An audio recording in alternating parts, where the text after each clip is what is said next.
there's two ways that we can look at this. And I thought about this a little bit. There's an aspect that if you're an engineer or somebody who's worked in production somewhere, you may be kind of familiar with this idea. But there's two ways to evaluate the outcome of a project. And the first one is the idea of conformance. And the idea is that quality is measured by how precisely a product meets the desired specifications. I want to create an engine that will give 300 horsepower, that will get 35 miles per gallon, that will do this, that will have a top speed of whatever it might be. That's the specs that I want. And it's a good engine if it meets those specs. Well, what if it gives me 330? No, that's not what I wanted. I want 300. I want specifically this. That's the way that I want it built. And there may be reasons. That's, I won't go into it. But the idea is that the specs are the goal in and of themselves. I want something that looks exactly like what I have drawn out on paper and does exactly the performance that I say it needs to be. And there's a lot of people that will view the eldership a lot like that, to be honest with you. I want to take 1 Timothy 3 and Titus 1 and line those specs up and say, I want people that look exactly like that. Now, there's nothing wrong with that in a sense, in the right context. But there's another way to do this, and we think about it in terms of performance. And the idea is that quality is measured by how effectively a product fits the need for which it is designed. Look, if my engine gets 380 horsepower, that's fantastic. That's even better. I love that. I want it to perform well. Will it do the job that it is designed to do and do it as well as possible?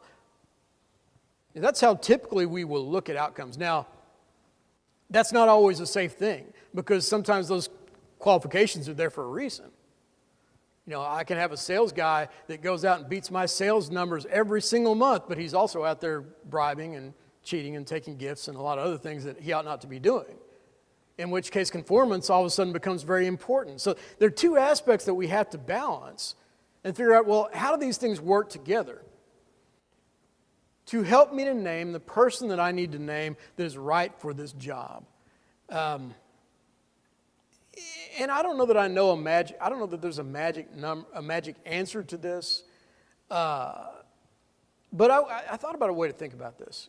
And this is a little bit it's a little bit of an illustration. Obviously, this is not maybe a great parallel. But let's think about, I'm going to grade an elder. And I just picked 5. I didn't want to put all of them up there. So I'm just doing 5 to save time. There are more than this. But let's just say, all right, we're going to grade him on being sober-minded. We're going to grade him on being self-controlled, on hospitable, apt to teach, and gentle. Would we all agree that those are relatively subjective things? I think we would, right? Now, I would also make the point that there's not an objective thing in any of the qualifications that we're going to read in 1 Timothy and Titus. Even the ones that seem like they should be objective are not objective. Because we can talk about believing children. What does that mean? We can talk about the husband of one wife. Well, what does that mean? I could probably come up with a half a dozen different ways that people have interpreted that over the years. There's some judgment that's going to go into all of these.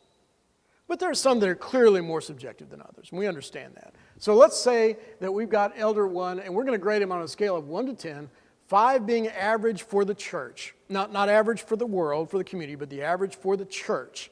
This is a typical Christian. 10 is Jesus. So nobody's going to be at a 10. We know that. So let's say he's sober-minded, and he's really sober-minded. He's about a 9. He's really strong in this area. He's self-controlled. Not quite as much. It's hard to see that there. I should have brought it down. He's about a 7.5. He's 8. He's very good there, very solid. Well, hospitable, not quite so much. He's about at a 6. Still above average. That's good.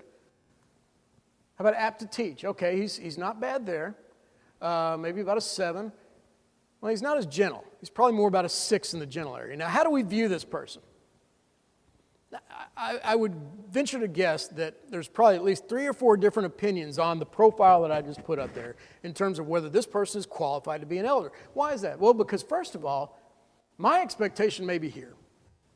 I think you need to be a 7 across the board.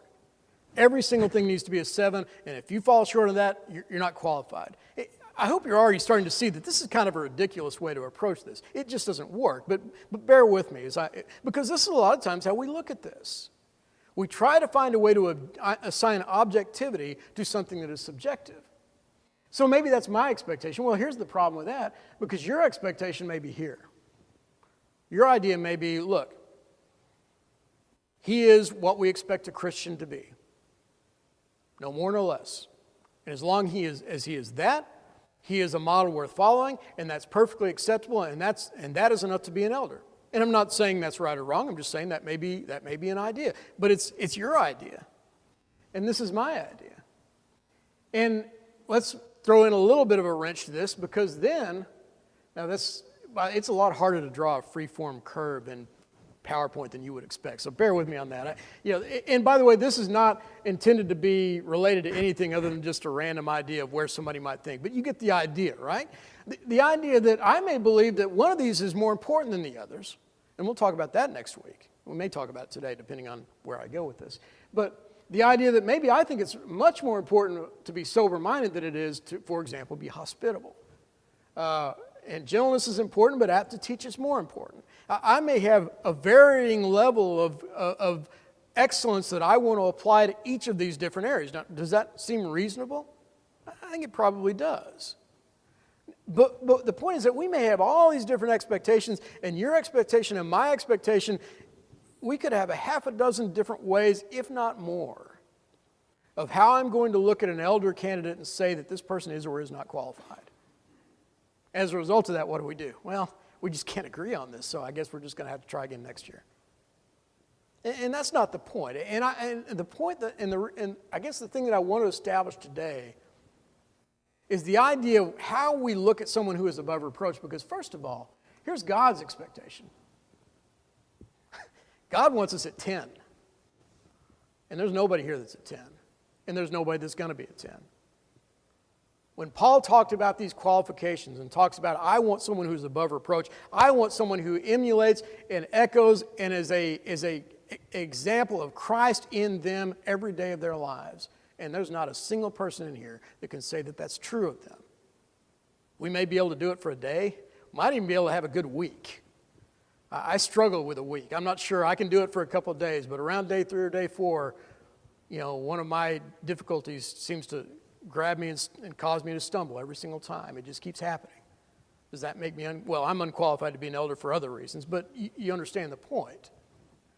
We have to be careful that when we look at these, that we're keeping in mind what we're trying to do, what we're trying to establish. We're not establishing, and I think this is where the problem is, that when we start talking about the idea of performance and conformance, my goal is not that Jesus will come on the last day and look at us and say, the Kimberly Church of Christ, you guys nailed it.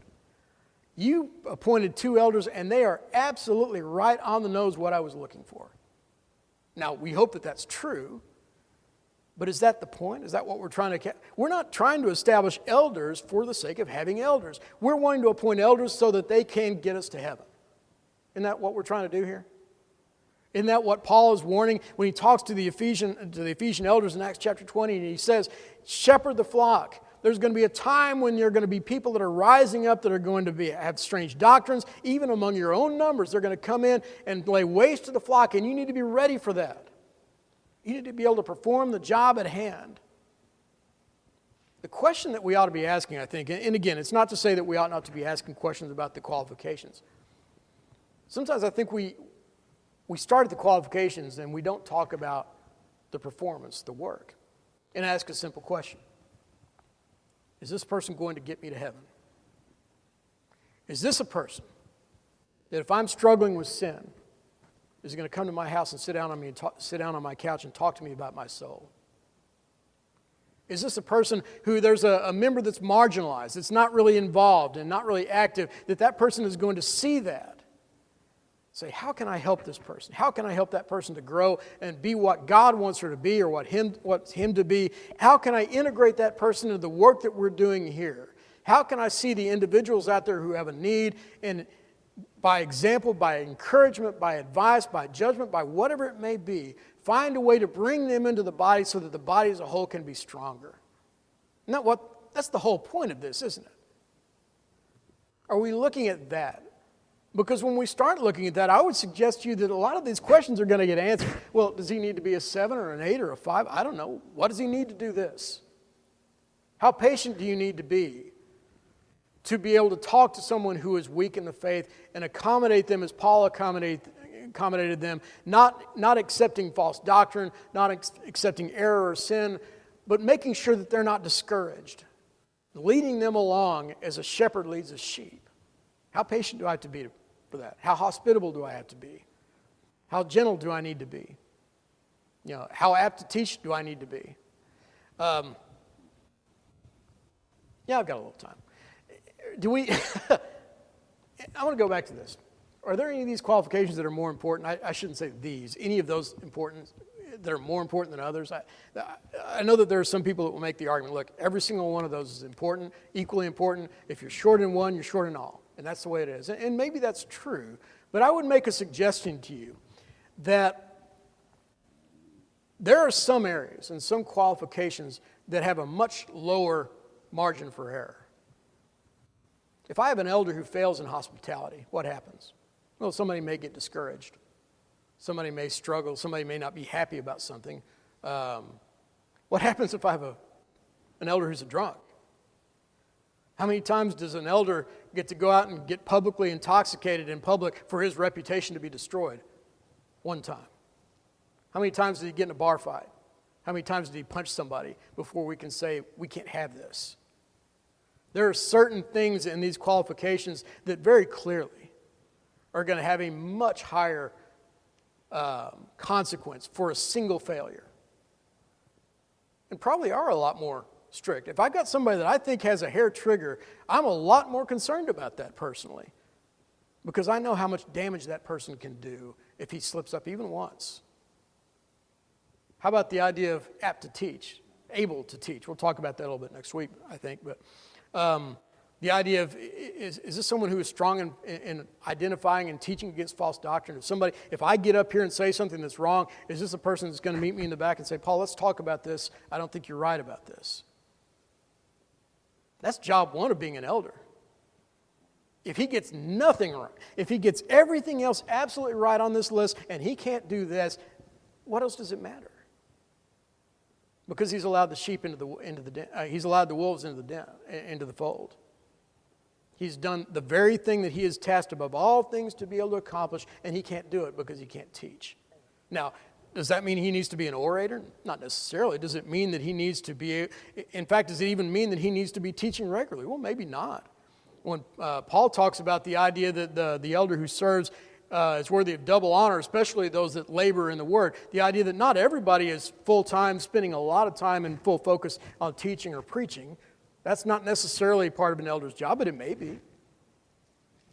But the idea is that this person had better understand the Bible, had better understand what the word of truth is, and had better be vigilant about making sure that we are not drawn off the path by something that is being taught from the pulpit, from the classroom, or even from individuals going from house to house trying to drum up support for whatever it is that they believe. So there are some things that I think that as we think about these qualifications individually, we have a tendency to isolate them and silo them out and kind of, all right, I'm going to check off this list, and look at them in that regard. And I'm not sure that that's really what Paul has in mind when he talks to Timothy and when he talks to Titus. What he's talking about here is the idea, who is this person that we're looking at? Is he trustworthy? Is this someone I trust with this flock? In 1 Timothy 5, 19 through 22, Paul says, do not admit a charge against an elder except on the evidence of 2 or 3 witnesses. As for those who persist in sin, rebuke them in the presence of all, so that the rest may stand in fear. In the presence of God and of Christ Jesus and of the elect angels, I charge you to keep these rules without prejudice, doing nothing from partiality. Do not be hasty in the laying on of hands, nor take part of the sins of others. Keep yourself pure. We understand the significance of that. And I think this feeds back to when we talk about what it means to be above reproach. I think this is what's talking about. Because think about what you're doing. I'm saying that I'm going to allow this man, and these men, I should say, to rule over this flock to the standpoint that if somebody comes to me, if a woman comes to me, and this gets us in all kinds of trouble here, but if a woman comes to me and says, this elder sexually harassed me, what is my first response? Well, I'm not going to dismiss it out of hand, but am I going to say, well, yeah, I could see that? Or is my response going to be, no, I don't believe that. I need to know more. I need you to validate this somehow. That's why he talks about the idea that do not allow charges except for 2 or 3 witnesses. The idea that I trust this person enough that if one person over here is saying that they're corrupt and everybody else says they're fine, I don't believe this person. I'm going to take this person's word over this person's word. As harsh as that may sound, that is the kind of trust, the kind of faith that I place in this elder. Now, when it comes down to his word versus his word, I'm going to believe the elder. Not because he's an elder, but because he has earned my respect and my regard, and because that's how I see him. Because he is above reproach. The idea that he would do something like this doesn't cross my mind. This is not in character of this man. I don't believe that he did this. That's what it talks about when we say above reproach. Doesn't mean perfect. Doesn't mean won't sin, won't fall short. Doesn't mean incapable of it. Simply means this is a godly man that I trust with the health and the well-being of the local church. So hopefully that's useful as we think about this. We'll talk a little bit more about, I said applying the qualifications of an elder. That's not much of a title. I haven't really figured out what I want to call it, but it's a working title. But we'll talk a little bit more about some other more specific ideas as we talk about these qualifications. But I think this is a mindset that we need to bear in mind as we're talking about this. Our goal here is not to figure out ways to disqualify people. Our goal is to determine, are these people that we can trust to lead this group? Because we need shepherds. That is the goal. That is what God has called us to do. That is the structure that he has put in place. That is the model of the Lord's church as he has designed it to work. And we want to try to do that here, just as we ought to try to do that wherever we may be. So the lesson is yours. I hope that this is useful. If you disagree with me, please let me know. As I've always said, I know that this is an area where we're probably going to have some things where we may not agree with on every single thing, and that's, we'll need to work through all those things. And at the end of the day, my judgment is certain things, and your judgment may be something else, but we're going to have to come to a decision on how we move forward. So if we want to study about that offline, if we want to talk about it as a group more individually, we can do that. But let's be thinking about it, and let's be praying about it, because it is a good work that we're trying to accomplish. If there's anyone here this morning who has need of the saints, whatever it might be, if you have not obeyed the gospel, if you have fallen short and you need the prayers of the saints, if you're thinking about how you're living your life and you feel like I'm not living in a way, we're all supposed to be living above reproach. Now, that doesn't mean we don't sin, but if we've allowed our public life to be such that we're bringing a stain on the Lord's church, and we need to make that right. Whatever you need may be. We ask you to come now as together we stand as we sing.